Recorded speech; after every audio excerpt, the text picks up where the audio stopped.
I have a confession to make.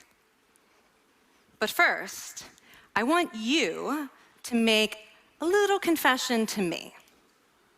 In the past year, I want you to just raise your hand if you've experienced relatively little stress. Anyone? How about a moderate amount of stress? Who's experienced a lot of stress? Yeah, me too.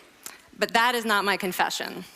My confession is this: I am a health psychologist, and my mission is to help people be happier and healthier.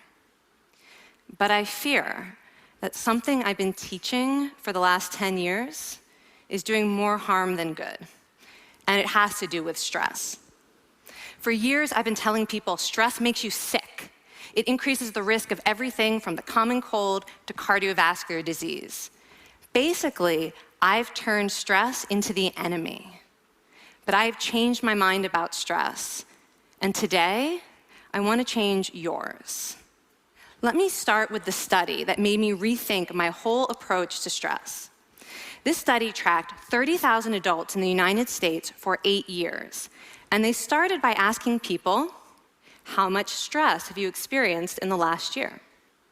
They also asked, do you believe that stress is harmful for your health? And then they used public death records to find out who died. Okay, some bad news first.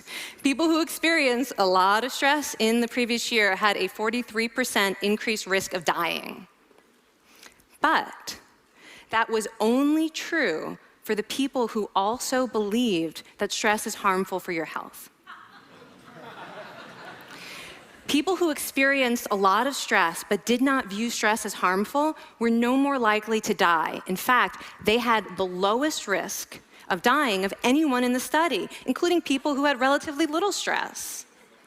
Now, the researchers estimated that over the 8 years they were tracking deaths, 182,000 Americans died prematurely, not from stress, but from the belief that stress is bad for you. That is over 20,000 deaths a year.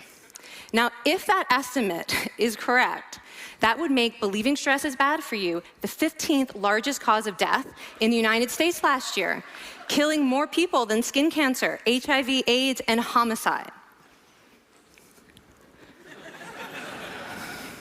You can see why this study freaked me out. Here I've been spending so much energy telling people stress is bad for your health. So this study got me wondering, can changing how you think about stress make you healthier? And here the science says yes. When you change your mind about stress, you can change your body's response to stress.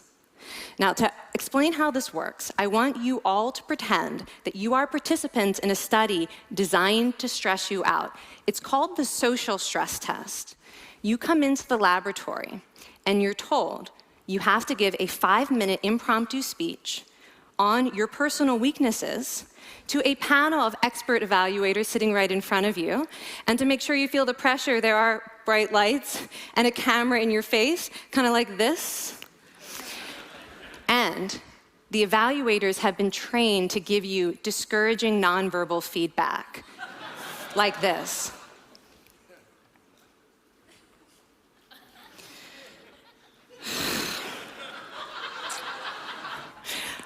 Now that you're sufficiently demoralized, time for part 2, a math test.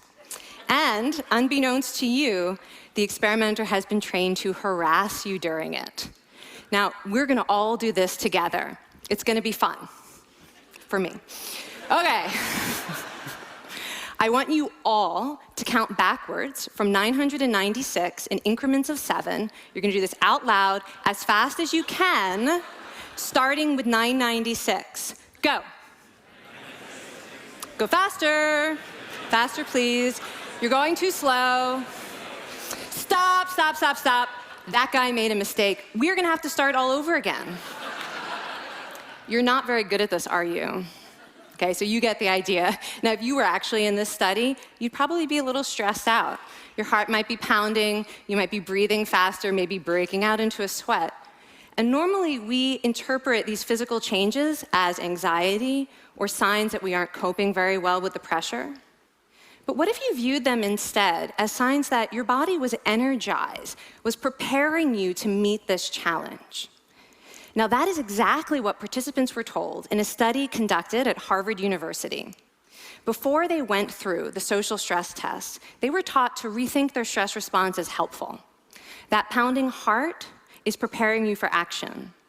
If you're breathing faster, it's no problem. It's getting more oxygen to your brain.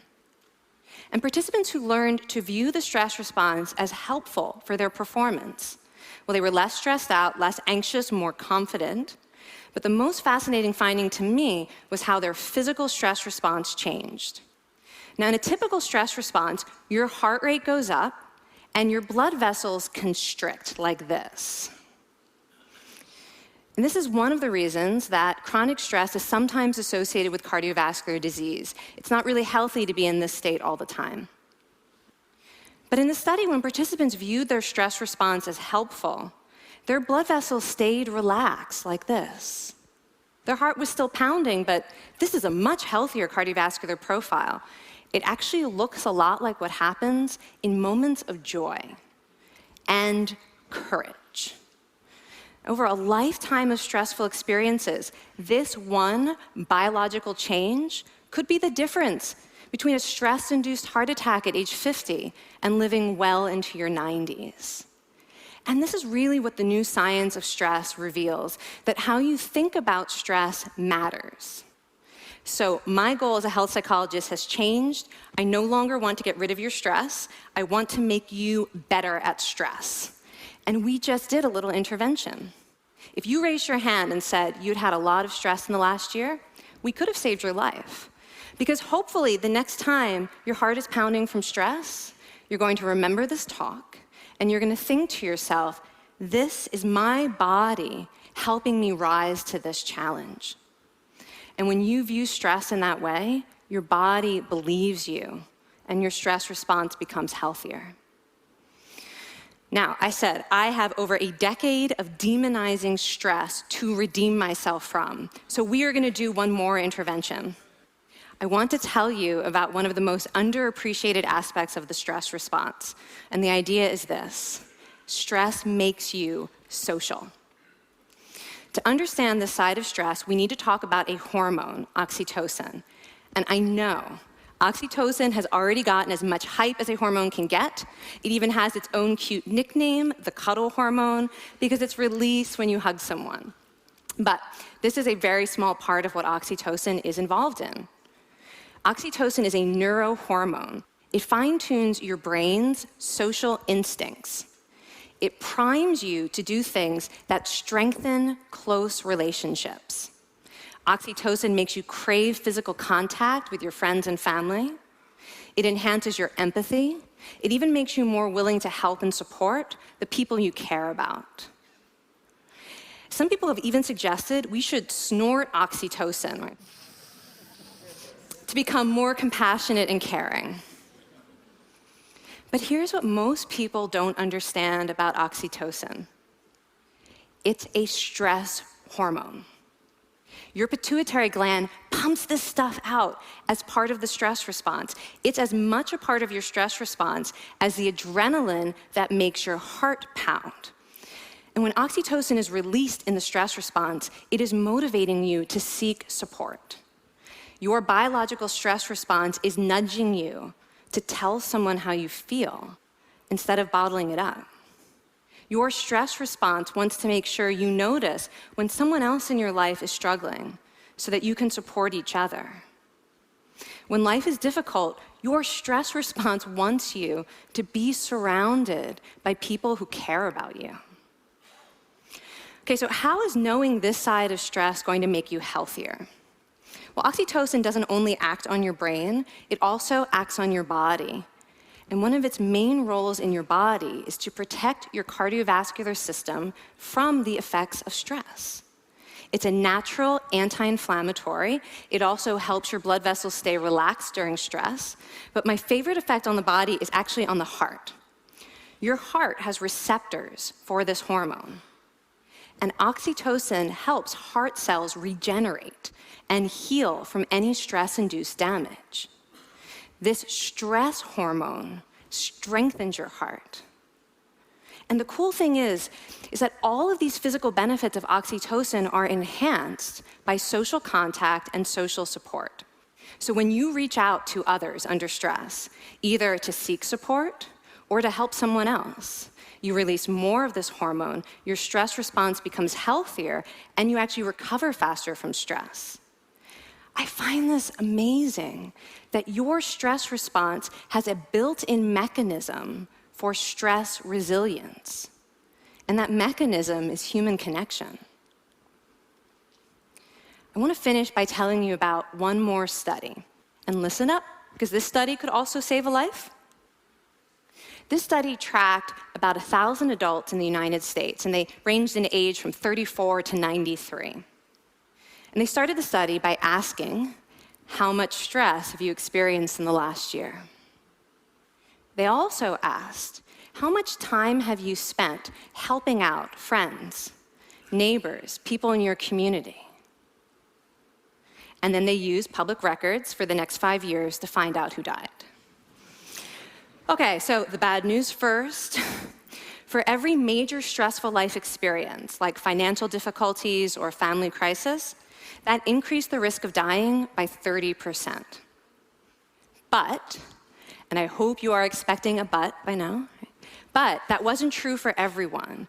People who spent time caring for others showed absolutely no stress-related increase in dying, 0. Caring created resilience. And so we see once again that the harmful effects of stress on your health are not inevitable. How you think and how you act can transform your experience of stress. When you choose to view your stress response as helpful, you create the biology of courage. And when you choose to connect with others under stress, you can create resilience. Now, I wouldn't necessarily ask for more stressful experiences in my life, but this science has given me a whole new appreciation for stress. Stress gives us access to our hearts. The compassionate heart that finds joy and meaning in connecting with others. And yes, your pounding physical heart working so hard to give you strength and energy. And when you choose to view stress in this way, you're not just getting better at stress, you're actually making a pretty profound statement. You're saying that you can trust yourself to handle life's challenges. And you're remembering that you don't have to face them alone. Thank you. Thank you.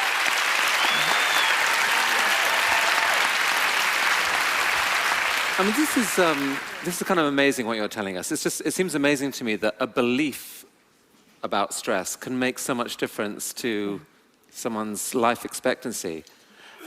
How would that extend to advice? Like if someone's making a lifestyle choice between, say, a stressful job and a non-stressful job, does it matter that which way they go, that it's equally wise to go for the stressful job so long as you believe that you can handle it in some sense? Yeah, and one thing we know for certain is that chasing meaning is better for your health than trying to avoid discomfort.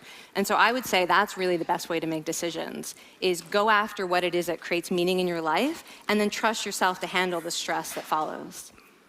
Thank you so much, Kelly. Thank you. It's really cool.